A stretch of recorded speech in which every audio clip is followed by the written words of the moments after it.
किसी ने बड़े कमाल की बात कही है कि कर्म ऐसे करो कि अगर कोई आपसे बोले कि तुझे तेरे कर्मों का फल मिलेगा तो वो आपको आशीर्वाद लगे, श्राप नहीं। नमस्ते, मैं हूं आरजे कार्तिक। एक बड़ी छोटी सी कहानी सुनाता हूं एक सेठ जी की, जिनके पास में बहुत सारा पैसा था, बहुत उन्होंने जीवन में कमाया, लेकिन घर में भोगने वाला कोई नहीं था। अपने माता पिता की इकलौती संतान थे, उनकी शादी हुई नहीं थी, तो ना पत्नी थी ना बच्चे थे। जीवन भर इसी में डूबे रहे, चिंता में कि होगा क्या, इतने पैसे का करूंगा क्या, होगा क्या इस सब का, इतना तो मैंने कमा लिया है, इसको भोगेगा कौन। परेशान रहते थे, दुखी रहते थे, चिंता में रहते थे। तो महात्माओं के पास जाते रहते थे, पूछते रहते थे कैसे क्या होगा। तो एक महात्मा जी ने उन्हें बताया कि एक छोटे से गांव के बाहर एक जंगल है जिसमें एक बाबा जी रहते हैं, और वो आपको विचित्र ढंग से समझा देंगे कि खुश कैसे रहा जाए। तो इनको बात जम गई, इन्होंने कहा ठीक है मैं जाता हूँ उस गाँव में। तो उस गाँव में पहुंचे, गाँव वालों से पूछा तो उन्होंने बताया सामने जंगल दिख रहा है, वहां पर जंगल में बाबा जी बैठे रहते हैं। अगर ध्यान में हो तो आप उन्हें परेशान मत करना, ध्यान में ना बैठे हो, समाधि में ना हो तो आप जाकर के बात कर लेना, उनको ज्यादा परेशान मत करना, लेकिन वो कई बार बिगड़ भी जाते हैं, गुस्सा भी करते हैं। तो सेठ जी अपनी कार में थे, पहुंच गए उस जगह पर जहां बताया गया था।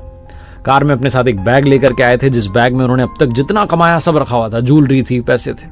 जाकर के वो बैग जो था बाबा जी के चरणों में रख दिया और कहने लगे बाबा जी मुझे बताइए कि खुशी मिलेगी कहाँ, मैं परेशान हो गया हूँ, मुझे फॉर्मूला बताइए, मैं सुख जो है नहीं ढूंढ पा रहा हूँ, सुख का एक क्षण मेरे जीवन में नहीं है, मैं परेशान हो गया हूँ। मेरे पास सब कुछ है, इतना कमाया मैंने, लेकिन परिवार में कोई है नहीं जो इस सुख को भोगेगा, मुझे समझ ही नहीं आता होगा क्या। बाबा जी ने सारी बात सुनी, उसके बाद वो जो बैग था उसको उठाया, आओ देखा ना ताओ, दौड़ने लगे गाँव की तरफ। एक मिनट के लिए तो समझ में नहीं आया सेठ जी को कि क्या हुआ, लेकिन फिर समझ में आया कि अरे तो मेरा बैग लेकर के भाग रहे हैं, चोर निकले, ये तो बेईमान निकले। तो इनको सेठ जी को ये भी ध्यान नहीं रहा कि गाड़ी से आए थे, कार से आए थे, कार भी वहीं रही, जंगल में दौड़ते चले गए बाबा जी के पीछे पीछे कि एक बार बैग मिल जाए बस। सेठ जी के दिमाग में चल रहा था कि कहीं गांव में कोई ऐसा घर तो नहीं है जिसमें बाबा जी जाकर के इस बैग को छुपा देंगे और बाद में फिर पैसा वैसा निकाल लेंगे। तो बहुत कुछ उल्टा उल्टा चल रहा था, चिल्लाते जा रहे थे बेईमान बाबा, ये वो चोर बाबा, ये वो।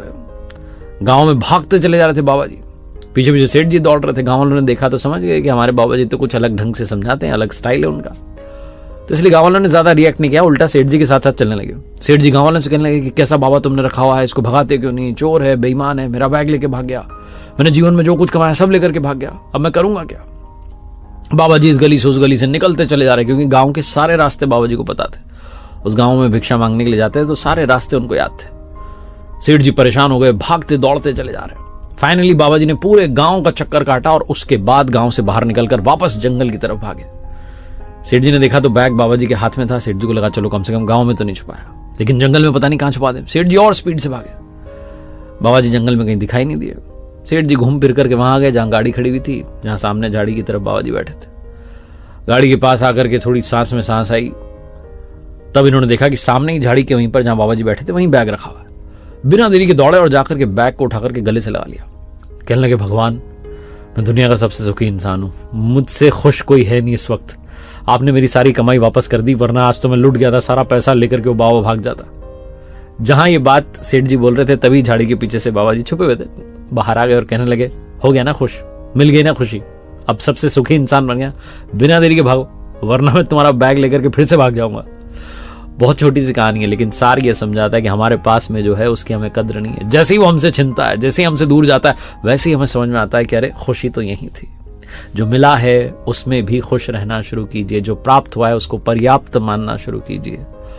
और जीवन में कई बार आपको लगता है कि मेरे पास तो कुछ है ही नहीं, जो मिला है अगर वो दूर चला गया ना तो तुरंत आपको वैल्यू समझ में आएगी, तब आपको लगेगा कि अरे मैं तो सबसे दुखी इंसान हो गया।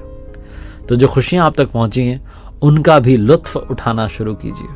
एक बार फिर से वही बात जो अक्सर आपसे कहता हूं, कर दिखाओ कुछ ऐसा कि दुनिया करना चाहे आपके जैसा। याद रखिए मैंने अपनी ऑफिशियल वेबसाइट लॉन्च की है www.rjkartik.in। आपको समय मिले तो अवश्य देखिएगा। 2 कोर्सेज वहां पर हैं, पहला उनके लिए जो जॉब करना चाहते हैं, दूसरा उनके लिए जो जॉब कर रहे हैं और सुकून ढूंढ रहे हैं लाइफ में। तो दोनों कोर्सेज आपका इंतजार कर रहे हैं www.rjkartik.in।